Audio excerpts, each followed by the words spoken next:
हाथरस में हुआ क्या? कैसे मची भगदड़ और बिछ गईं 121 लाशें? ग्राफिक्स से सब समझिए। हाथरस से एटा की तरफ जाने वाले रास्ते पर इस कार्यक्रम का आयोजन किया गया था। इस सत्संग में हिस्सा लेने के लिए हजारों की संख्या में लोग पहुंचे थे। उत्तर प्रदेश के हाथरस में मंगलवार को हुए एक बड़े हादसे में 121 लोगों की मौत हो गई और दर्जनों अन्य घायल हो गए। पीएम मोदी से लेकर सीएम योगी तक ने मामले को संज्ञान में लेकर पीड़ित परिवारों के प्रति संवेदना जताई है। सीएम योगी आदित्यनाथ ने घटना की न्यायिक जांच का आदेश दे दिया है। सीएम योगी बुधवार को घायलों से मिलने भी पहुंचे थे। आइए जानते हैं कि किस तरह से यह हादसा हुआ। 100 बीघा खाली खेत में हुआ था आयोजन। हाथरस से एटा की तरफ जाने वाले रास्ते पर जीटी रोड के किनारे फुलरई के पास इस कार्यक्रम का आयोजन किया गया था।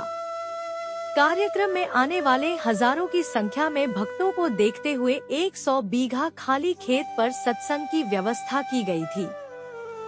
हजारों लोगों के लिए खाने पीने की भी व्यवस्था की गई थी। उत्तर प्रदेश के साथ साथ दिल्ली और हरियाणा से भी भारी संख्या में लोग कार्यक्रम में पहुंचे थे। कुछ स्थानीय लोगों ने दावा किया है कि इस कार्यक्रम में 1 लाख से अधिक लोग पहुंचे थे। दलदली मिट्टी के कारण हुआ हादसा। हाल ही में हुए बारिश के कारण पानी भरने से मिट्टी दलदली हो गई थी। दलदली मिट्टी होने के कारण लोगों के फिसलने का खतरा था।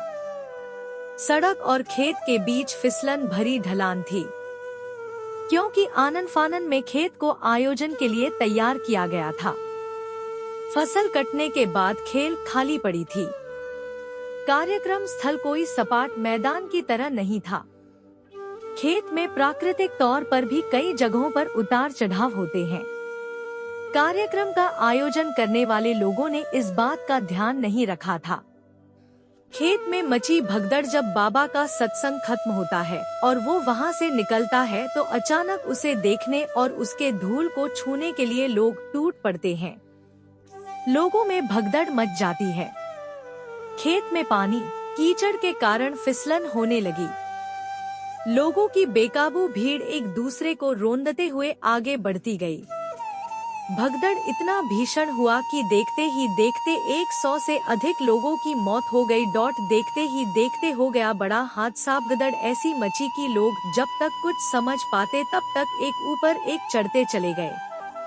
कुछ ही देर में 121 लोगों की मौत हो गई। खेत में सीधे सूरज की रोशनी के कारण काफी गर्मी का कहर भी लोगों के ऊपर देखने को मिल रहा था। लोग गर्मी से पहले से ही परेशान थे। पंडाल के अंदर गर्मी से बचने के लिए उचित व्यवस्था नहीं की गई थी। आयोजकों की तरफ से घटनास्थल पर हर तरफ सामान बिखरे हुए हैं। कई लोग अपनों से बिछड़ गए।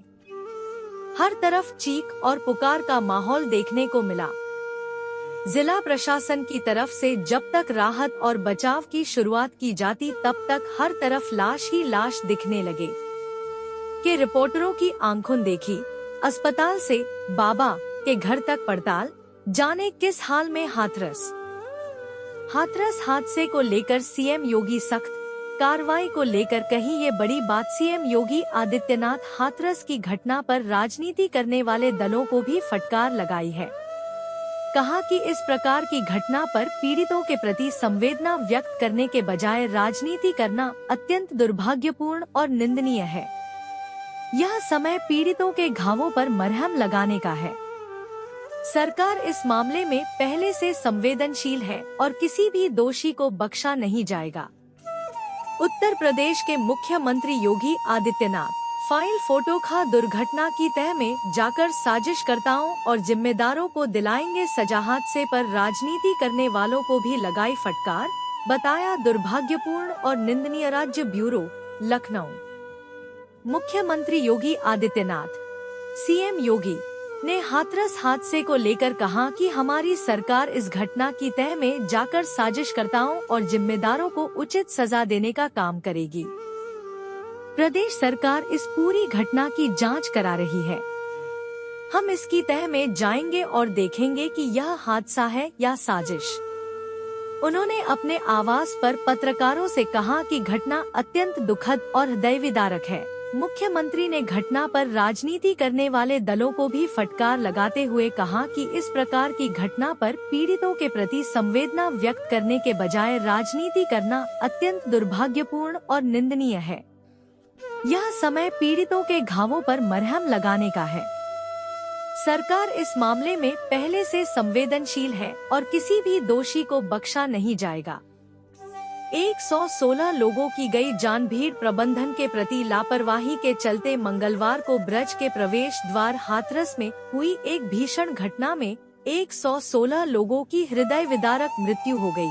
पूरे देश को झकझोर देने वाली यह घटना तब हुई जब नारायण साकार विश्वहरि भोले बाबा के सत्संग के बाद उनका चरण रज लेने और दर्शन करने के लिए लोग आतुर हो गए। मरने वालों में 108 महिलाएं, 7 बच्चे और 1 पुरुष शामिल हैं। कई लोग घायल भी हुए हैं। मौके से फरार हुआ बाबा। यह सन 1954 में हुए प्रयागराज महाकुंभ में मची भगदड़ के बाद प्रदेश में अब तक का दूसरा सबसे बड़ा हादसा है। घटना के बाद मौके से निकलकर बाबा देर रात मैनपुरी पहुंच गया। वंचित समाज के लोगों पर भोले बाबा का बड़ा प्रभाव माना जाता है। सीएम योगी ने दिए जांच के आदेश। गहरा दुख व्यक्त करते हुए मुख्यमंत्री योगी आदित्यनाथ ने जांच के आदेश दे दिए हैं।